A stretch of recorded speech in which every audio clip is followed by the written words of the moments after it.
Elle a l'air tellement épanouie. Son couple est parfait, sa carrière décolle. Elle est toujours bien habillée, mince, rayonnante. Et moi ?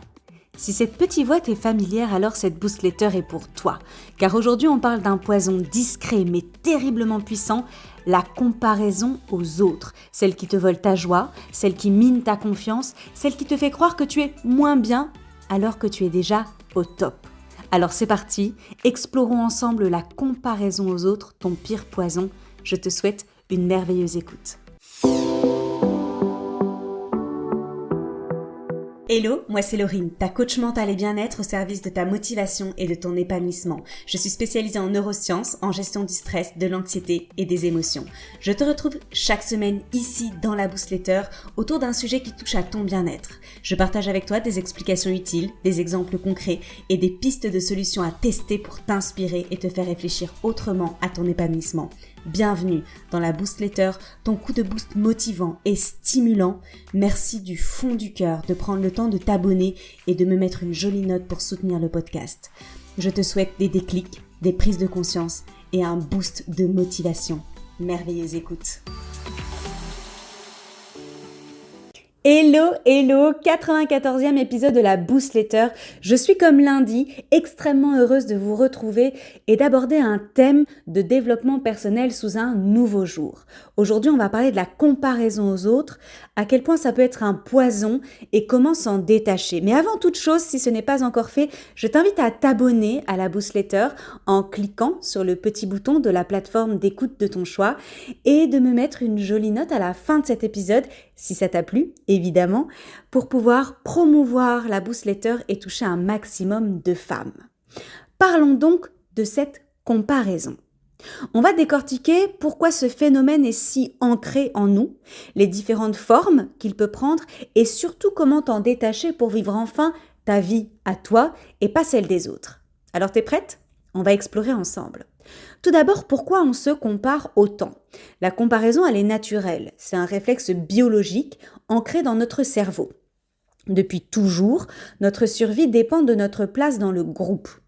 À l'époque des tribus, des mammouths, des grottes, etc., savoir où on se situait nous permettait de trouver notre rôle et d'être acceptés.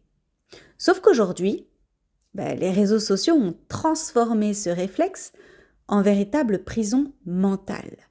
On est face à une surstimulation, à une sursollicitation de comparaison. On compare tout le temps, sans même s'en rendre compte. Pourquoi elle réussit et pas moi ? Pourquoi j'ai pas son énergie, son corps, sa confiance ? Pourquoi j'ai l'impression d'être en retard dans ma vie ? Etc. Et le pire dans tout ça, c'est qu'on compare notre monde intérieur, nos doutes, nos peurs, nos imperfections, avec le monde extérieur des autres, ce qu'ils choisissent de montrer. Double peine. Il existe 3 formes de comparaison et on va voir ensemble comment elles nous sabotent. La première comparaison, c'est la comparaison ascendante. Elle est meilleure que moi, en gros. Tu regardes quelqu'un qui, à tes yeux, a plus de succès, plus de bonheur, plus de charisme, plus, ok ? Résultat, tu te sens inférieur. La comparaison ascendante, c'est l'un des types de comparaison les plus courants et potentiellement nocifs. Elle se produit quand on regarde quelqu'un qu'on perçoit comme ayant plus de réussite que soi, et les conséquences négatives de ce type de comparaison sont significatives. Les conséquences, tu vas douter de toi, tu vas te dévaloriser, tu vas procrastiner. Comment s'en libérer ? Transforme cette comparaison en inspiration. Inspire-toi. Plutôt que de te sentir moins bien, demande-toi qu'est-ce que je peux apprendre d'elle. Si elle l'a fait, pourquoi pas moi ? J'ai un petit exercice pratique.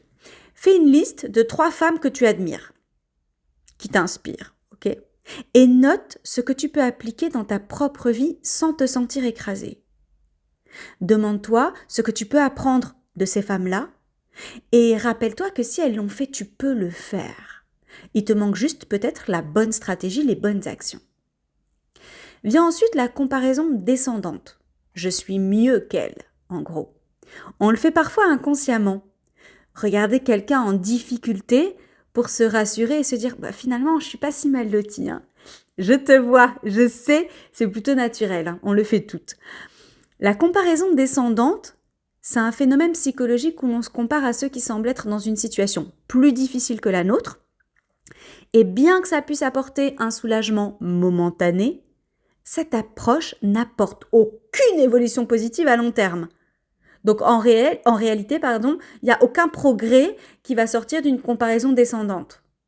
Comment on s'en libère? Parce qu'en vrai, ça t'apporte rien. Ok, un soulagement temporaire, mais bon, c'est pas ça qu'on va chercher pour s'épanouir. On remplace la comparaison par de la compassion.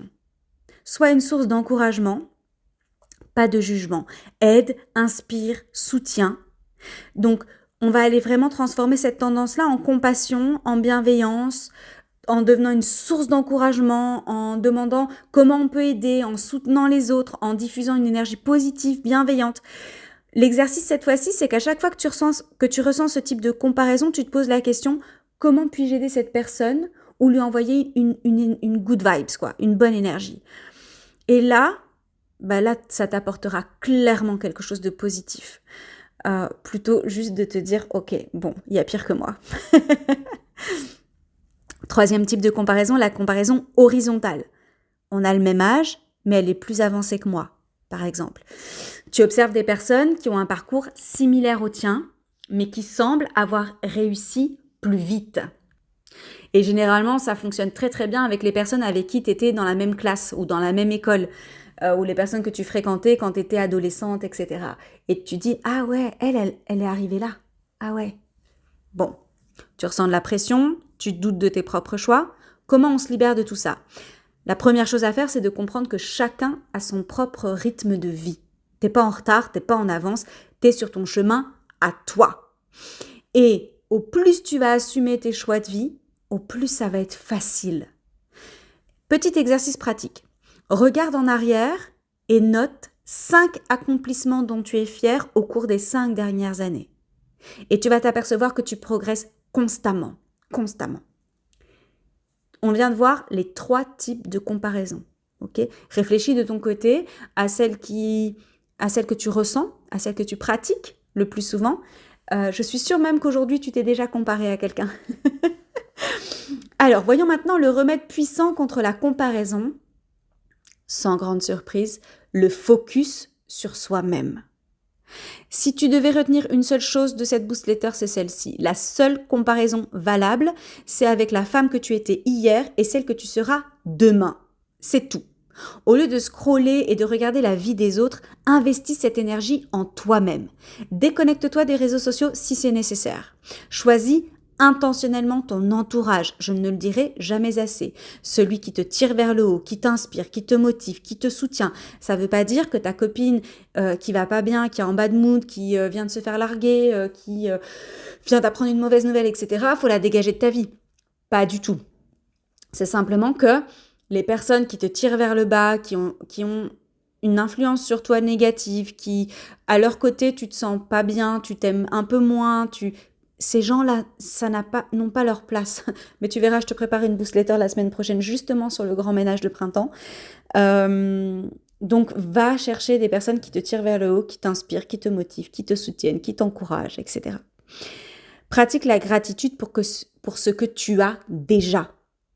On fait souvent un focus sur ce qui nous manque et on passe complètement à côté de ce qu'on a, de toutes les richesses qu'on a au quotidien. Pratique la gratitude, tu vas voir à quel point ça va transformer ton quotidien.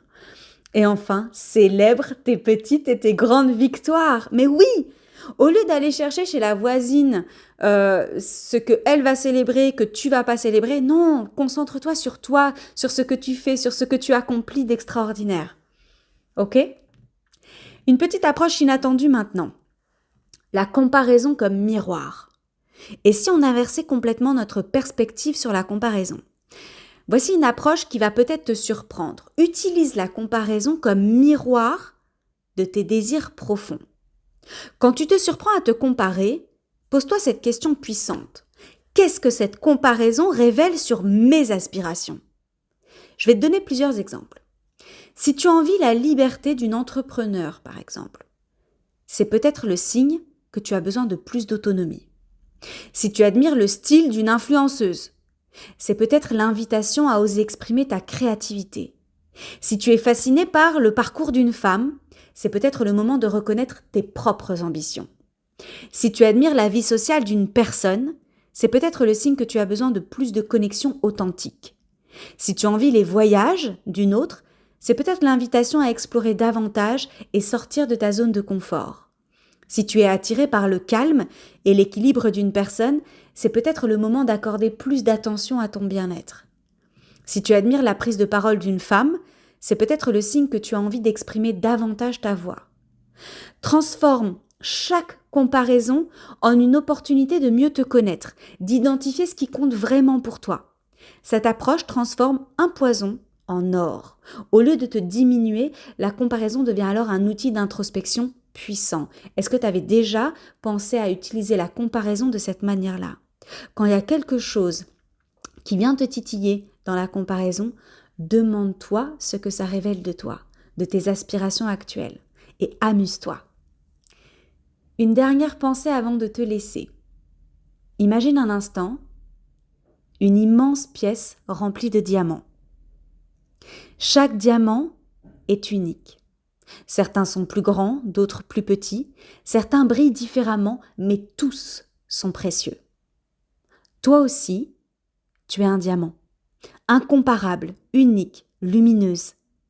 Alors cesse de vouloir être un autre diamant et brille à ta manière. Brille à ta manière. Ce que nous avons vu aujourd'hui, après t'avoir expliqué pourquoi la comparaison était naturelle, je t'ai exposé les différents types de comparaison et leurs impacts sur toi. Je t'ai proposé 3 exercices pour inverser la tendance et je t'ai ensuite montré comment te détacher de la comparaison négative. Je te défie de faire un des 3 exercices proposés et de me dire ce que tu en as pensé. N'hésite pas à partager cette newsletter à une amie qui en a besoin. Si cette newsletter t'a aidé, partage-la au-delà de cet ami qui en a besoin. Partage-la au plus grand nombre. Ensemble, construisons un monde plus doux pour chacune d'entre nous. Prends soin de toi, puis prends soin des autres. Je te laisse sur un sourire et te dis à très vite. Bisous Boost. L'épisode est déjà fini. Es-tu prête à relever le challenge du jour pour booster ton bien-être? Si l'épisode t'a plu, partage-le à tout ton monde. Tu n'imagines pas à quel point il peut être utile pour une de tes proches. Avant de se quitter, vérifie que tu es bien abonné et que tu m'as mis une jolie note pour soutenir mon travail. Ça compte énormément pour moi. Merci beaucoup. Toute mon actualité se trouve sur mon site internet coachinglorraine.com. Je te souhaite une merveilleuse journée ou une belle nuit, où que tu sois. Prends soin de toi, puis prends soin des autres. Bisous Boost.